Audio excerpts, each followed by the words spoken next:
Russian authorities say Ukrainian drones killed 5 people overnight, including a child. In Ukraine, authorities reported 2 people killed and dozens injured in Russian missile attacks. Meanwhile, Ukrainian President Zelenskyy is warning that Moscow is preparing a new mass mobilization. 40-year-old Ihor Nazarenko and his wife were at home in Ukraine's Kharkiv when a Russian strike tore through their building. I was sleeping right there on the 6th floor where there's no balcony, near the white window that's blown out. With my wife, we were lucky. The attack destroyed 4 floors of the building above them. Rescuers pulling residents from the rubble.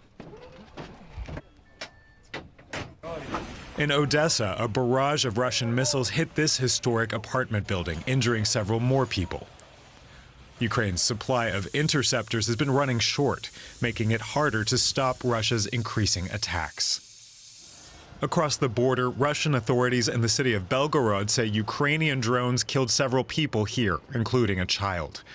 The attacks came hours after Ukrainian President Volodymyr Zelenskyy's first official visit to Serbia, seen as a diplomatic win for Kyiv.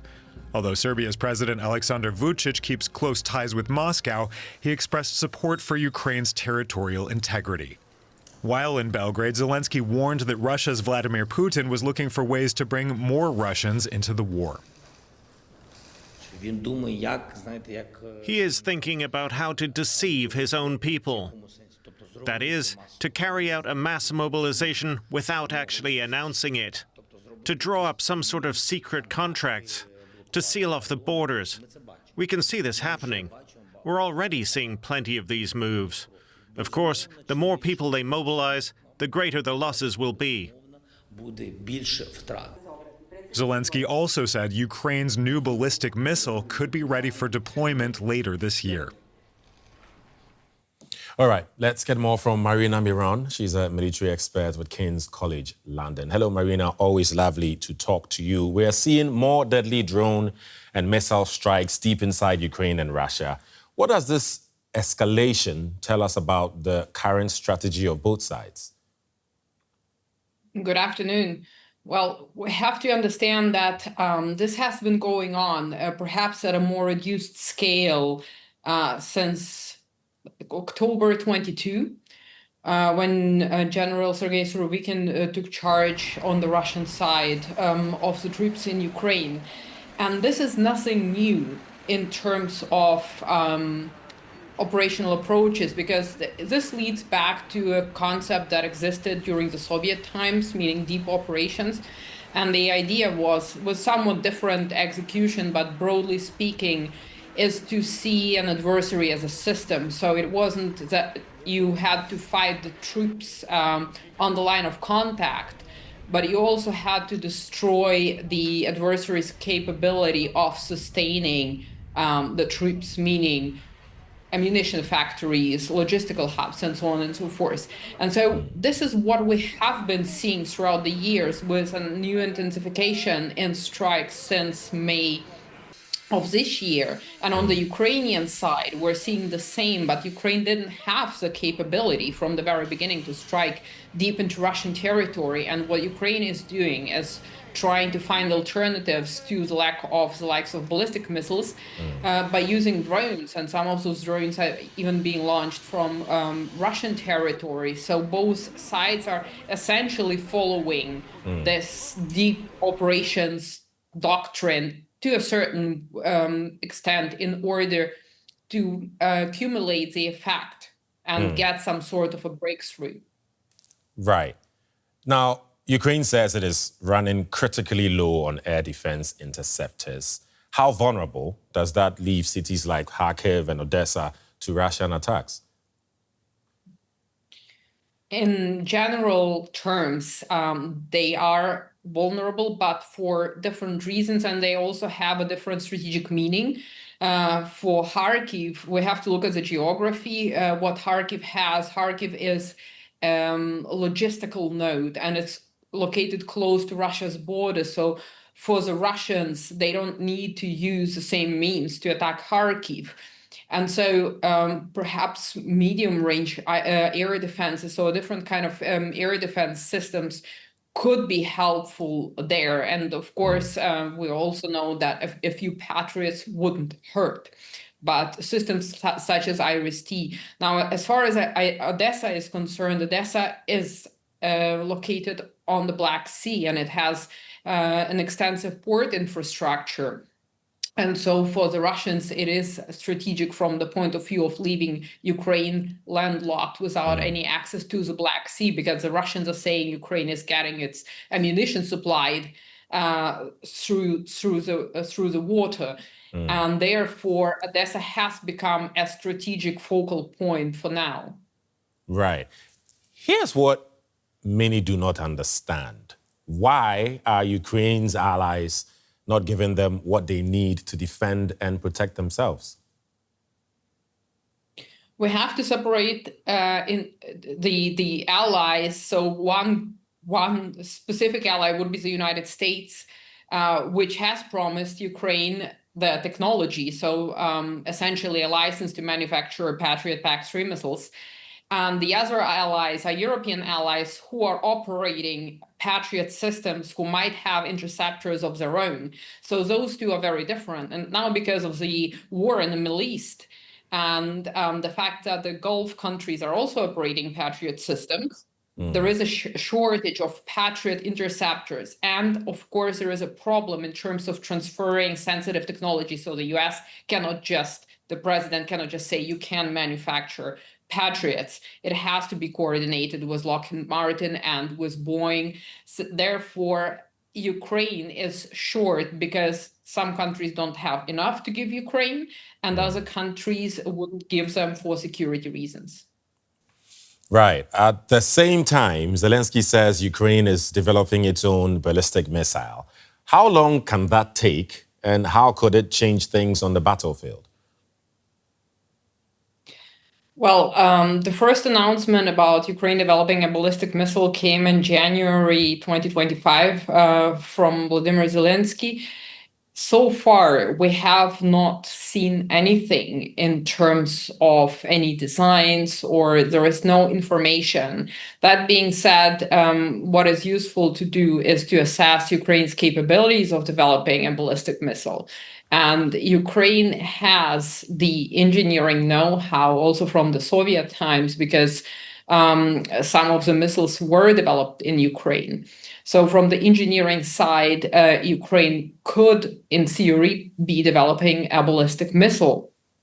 Now, the problem is the contemporary ballistic missiles have complex electronics.